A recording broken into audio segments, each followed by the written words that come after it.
What is happening, Captain? This is your principal, Mr. Mosure, coming to you on a beautiful Thursday, December 3rd. Hope you guys got all your stuff done yesterday. Remember, on Wednesdays, it is your responsibility to get into your Google Classrooms, find the assignments that your teachers have for you, and do that. Just in looking over some students' grades over the past couple days, it seems like several of us have some missing assignments. Focus is a great time for you to get your missing assignments done. I've asked your teachers to kind of look over your assignments with you, see what you're missing, and making sure that you guys get those things done. Remember, we have about 2.5 weeks left for the end of the quarter. Do not wait until the last minute to try to get missing assignments in. I used to be a teacher, and I know that feeling when students try to turn in late work or missing assignments at the very end of the quarter. Don't put your teachers in that position. If you have something missing, something that you can get done or turn in for a grade, make sure that you are getting that done ASAP. All right, moving on. Happy birthdays to Kayla Swank and Caitlin Dean, who had birthdays yesterday, Wednesday the 2nd. And also happy birthday to Madison Shirai. I hope I pronounced your last name correctly. And to Jordan Morris, who are rocking birthdays today. All right, a reminder that we extended, Ms. Snyder extended the due date for the yearbook cover contest. You have until December 9th to get those in. Her email is right there, mary.snyder@gocruisers.org.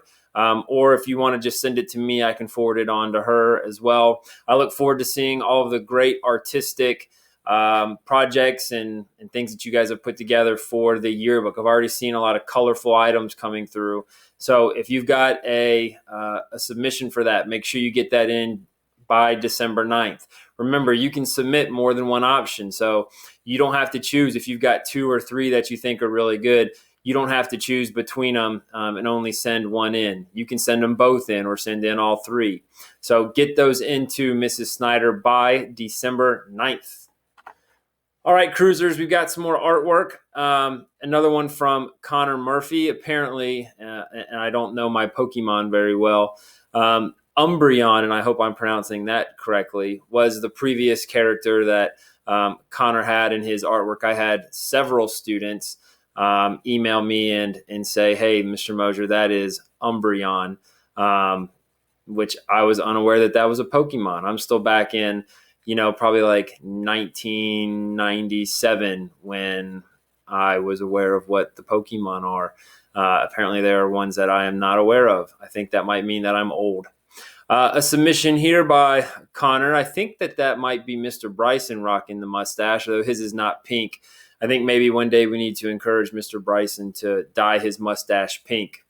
I do believe that is Pikachu on that man's t-shirt, but once again, I am outdated with my Pokemon knowledge.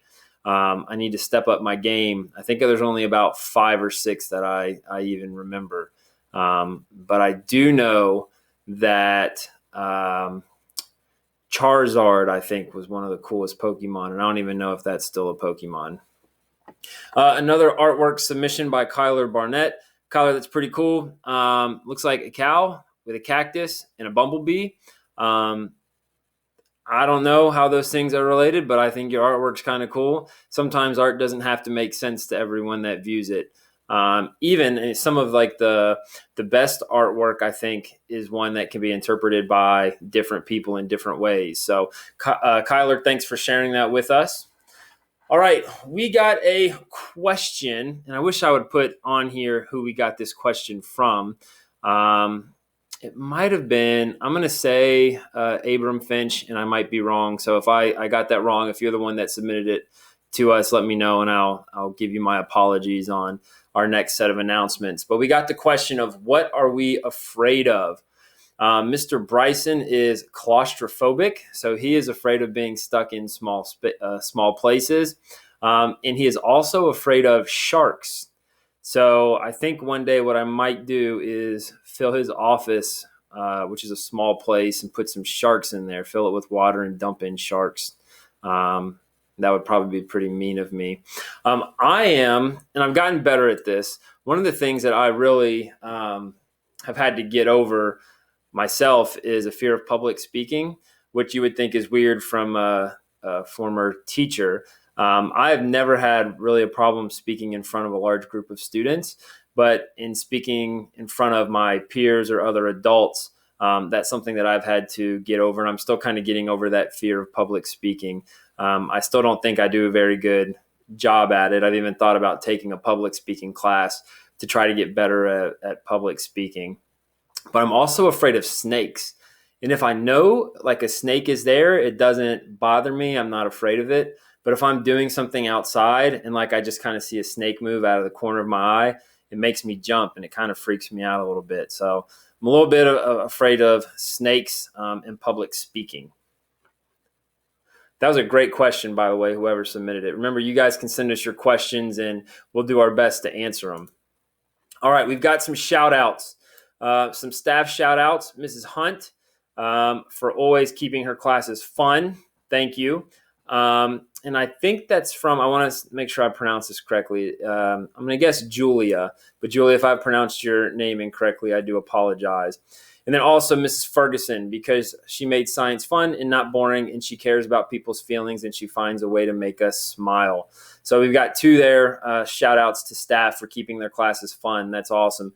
I know sometimes when we're doing this virtual learning, classes can get a little boring sometimes. And, I don't even think that's really on the teachers. I think that's just kind of the nature of the beast of trying to teach virtually. So shout out to Mrs. Hunt and Mrs. Ferguson for keeping your classes fun. All right. And then another one for Mrs. Good. She's a very hardworking teacher. She's there if anyone needs her. And I can tell she really loves doing her job. That's from Mylea Pinault. Mylea, thank you for sharing that. That's awesome. Miss Good does a great job here. A little pun on her name. Mrs. Good does a great job here. But she's definitely a hardworking teacher, and she really loves her job, and she's fantastic at it. So, Mylea, thank you for sharing that as well. All right, we've got some student shout outs. Madison Heisel, a shout out to her. She continues to keep a positive mindset even when times get tough. She always has her camera on, and when she gets on Google Meet, she asks everyone how they are. That's awesome, Madison. Thank you for doing that. And that shout out comes from Olivia Tanner. And then also a shout out to Addison Lippin and Sally Kamara, because they work hard and ask questions when they need help, and they're very kind and helpful. We're going to come back to this asking questions when you need help theme here in a minute. And thank you to Hosanna Sigei for sharing that as well. All right, remember, if you want to send us questions or student and staff shout outs, there are emails. You can send it to myself or to Mr. Bryson. I really like getting those shout outs. I like getting the student shout outs from staff and vice versa. So keep sending those our way. Additionally, you can send us questions. We've done a bit of a poor job, it's my fault, of doing our student and staff spotlight interviews of the week. So we are going to bring those back and keep those, because I think those are fun to learn more about other students and staff in our building. All right, a reminder, you are not to be on Google Meets without staff. The only warning that we're giving you, there will be disciplinary consequences if this happens. We are responsible for what you do when you're on our platforms. It's not that we don't want you communicating or having conversations with other students. It's that we need to make sure that the things that are happening on our platform, that we can monitor those and we can regulate those. So I appreciate you being understanding. And if you want to speak with other students or your friends, I definitely get it. Please find a different way to do that. That's not, on your school Chromebook and not on your school account. All right, so I told you I was going to come back to this a few minutes ago about asking questions. This isn't really a quote. It's more a statement and a skill. It's called self-advocacy. And students, I don't know how many of you guys have heard this, but it's probably one of, if not the most important things that you can do for yourself. And it's not just a school thing, it's a life thing. So self-advocacy is knowing yourself, knowing what you need, and knowing how to get it. Sometimes there are things that we know that we need, but we don't know how to get it. So I think about this in terms of a classroom. There's been times when I was a student that there were things that I knew I needed. Hey, I need help with this. I don't know how to do this. Or I had, a question about some content. Hey, I don't quite understand what this word means. Well, what we need to do is figure out, how do we get those things? So how do we find information that we need? Are you comfortable to ask questions to your teacher? Are you comfortable thinking to yourself, what is it that I need? What am I missing? And then asking questions to go and get those things. This will become even more important as you get older. Sixth graders are probably realizing this a little bit at having just came from elementary school. But here in middle school, there's not as much, figurative hand holding. We don't take you step by step by step, quite like the elementaries do. You kind of have to learn how to ask questions. Someone's not always going to be coming around to you and checking your work throughout, every single part of class. You've got to learn to ask questions and know what you know and know what you don't know, and find out how to get that information that you're struggling with. And like I said, that's a life skill as well. That's something that we have to deal with as adults is, hey, what don't I know and how do I get it? And a lot of times that's really just asking questions. So I want you to think about that as you go through your classes today. Think about, what are you struggling with? What do you not know how to do? What is it that you don't know the answer to?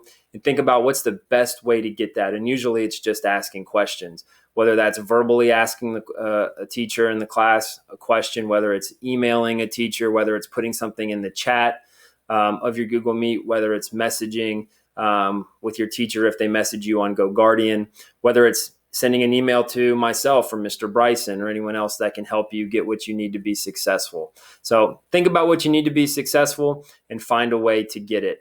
I am very grateful for you, whether you are a student or a staff member who's watching our announcements today. I know that what we're doing is not easy, but I appreciate you putting in the effort and the time to try to get better and to try to make sure that we are doing the things that we need to do to be successful. Please know I care about you. I love you. And as always, it is great to be a cruiser.